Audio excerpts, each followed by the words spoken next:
उत्तराखंड के मुख्यमंत्री अगर दिल्ली दौरे पर जाएं तो वो हमेशा सुर्खियां बटोरते ही हैं।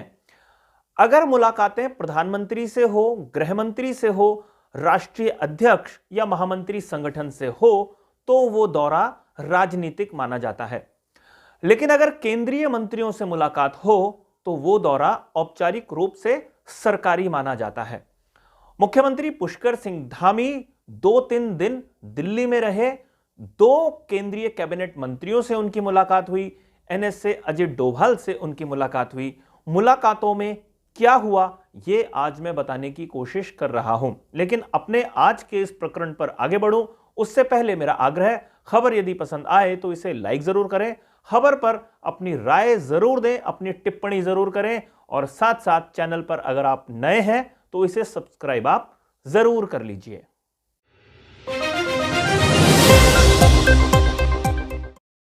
नमस्कार, मैं हूं मनमोहन भट्ट।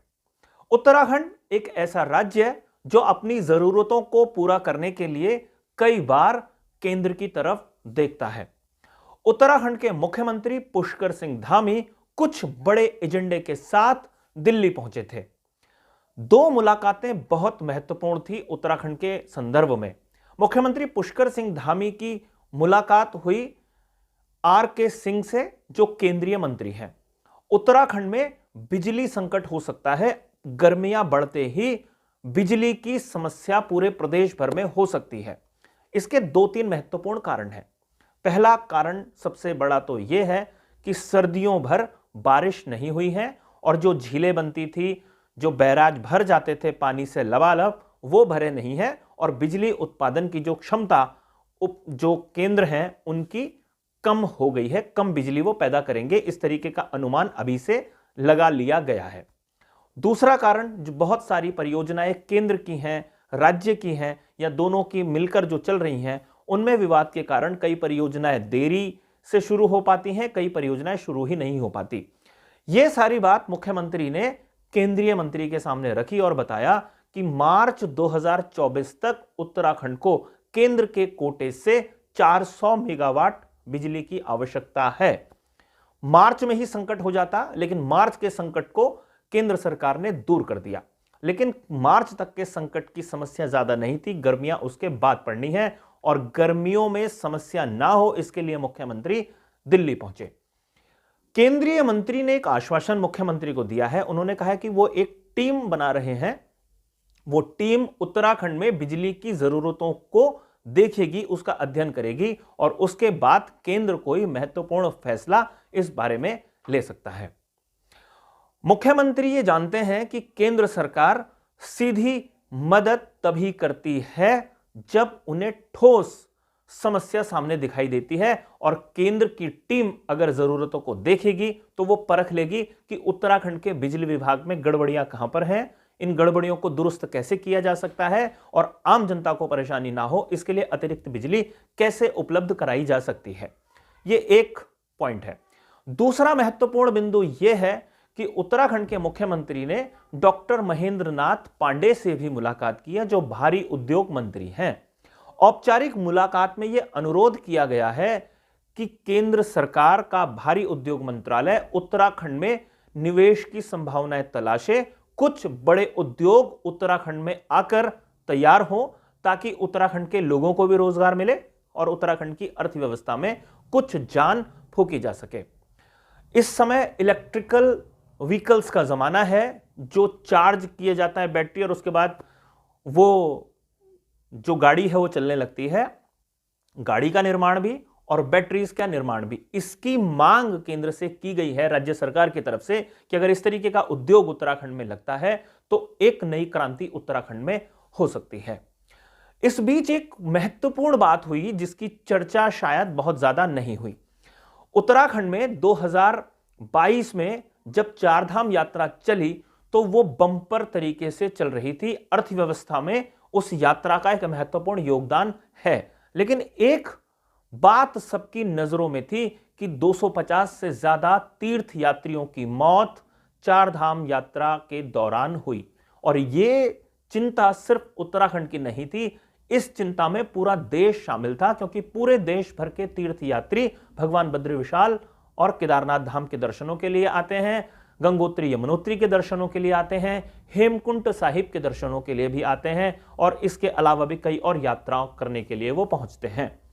केंद्र सरकार से राज्य सरकार का तालमेल पिछली बार शायद बेहतर नहीं था, लेकिन इस बार केंद्र और राज्य मिलकर चार धाम यात्रा पर सुरक्षा के विशेष इंतजाम करेंगे। सुरक्षा मतलब जो अस्पतालों की व्यवस्था होती है, डॉक्टर्स की व्यवस्था होती है, बुनियादी सुविधाओं की जरूरत होती है, उसकी व्यवस्था करने की तैयारी केंद्र ने भी कर ली है और एम्स ऋषिकेश उसके लिए एक महत्वपूर्ण भूमिका निभाएगा।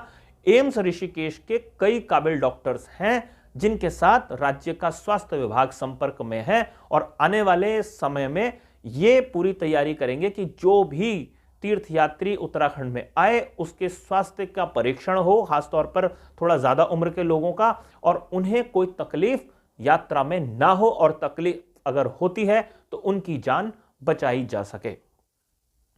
एक और मंत्री इन दिनों दिल्ली के दौरे पर हैं, वो है सुबोध उनियाल, वन मंत्री हैं उत्तराखंड के, और आपदा की महत्वपूर्ण बैठक में राज्य का प्रतिनिधित्व सुबोध उनियाल ने किया और बहुत महत्वपूर्ण तरीके से, जोरदार तरीके से उन्होंने केंद्र के आपदा प्रबंधन विभाग के सामने उत्तराखंड की बात रखी, उत्तराखंड की समस्या रखी। उत्तराखंड की समस्याओं को अगर देखें तो भूकंप के संदर्भित जोन में उत्तराखंड आता है। लैंडस्लाइड यहां पर होता है, भारी बारिश जब जब मानसून के दौरान होती है, आग लगने की घटनाएं भी होती हैं और इस बार आग लगने की घटनाएं को रोकने के लिए तो एसडीआरएफ जो उत्तराखंड राज्य की है उसको तैनात भी किया जा रहा है। तो दुर्घटनाओं से बचने के लिए केंद्र का जो रवैया होना चाहिए उस पर सुबोध उनियाल ने भी मजबूत पैरवी की है और कहा है कि जो हिमालयी क्षेत्र है, पहाड़ी क्षेत्र जिसको कह सकते हैं, उसके लिए केंद्र को विशेष योजना बनानी चाहिए। उत्तराखंड जैसे छोटे संवेदनशील राज्य के लिए अगर विशेष योजनाएं होंगी तो आपदा को नियंत्रित किया जा सकता है, क्योंकि पूरे देश भर के परिस्थितियों के हिसाब से अगर एक पॉलिसी बनाई जाती है तो उत्तराखंड उसमें फिट नहीं होता, क्योंकि यहां पर विषम भौगोलिक परिस्थितियां हैं। केंद्र ने इस बात पर कितनी तवज्जो दी है अभी इस पर कोई बात स्पष्ट रूप से नहीं है, लेकिन जिस तरीके से केंद्र अपना रुख दिखाता है उत्तराखंड के संदर्भ में, ऐसी उम्मीद की जानी चाहिए कि जब इस साल बरसात का सीजन शुरू हो रहा होगा, फायर का सीजन शुरू हो रहा होगा, तो राज्य के साथ साथ केंद्र की एजेंसियां भी हाई अलर्ट पर होंगी और उत्तराखंड को कम से कम नुकसान हो इसकी कम से कम वो भी तैयारी करके रखेंगे। साथियों, अभी के लिए फिलहाल इतना ही। अगली रिपोर्ट में फिर मुलाकात होगी, लेकिन आग्रह जरूर करूंगा, खबर पसंद आई हो तो इसे लाइक जरूर करें, खबर पर अपनी राय जरूर जाहिर करें और साथ में अगर चैनल आपने अभी तक सब्सक्राइब नहीं किया है तो इस चैनल को भी सब्सक्राइब आप जरूर कर लीजिए। नमस्कार।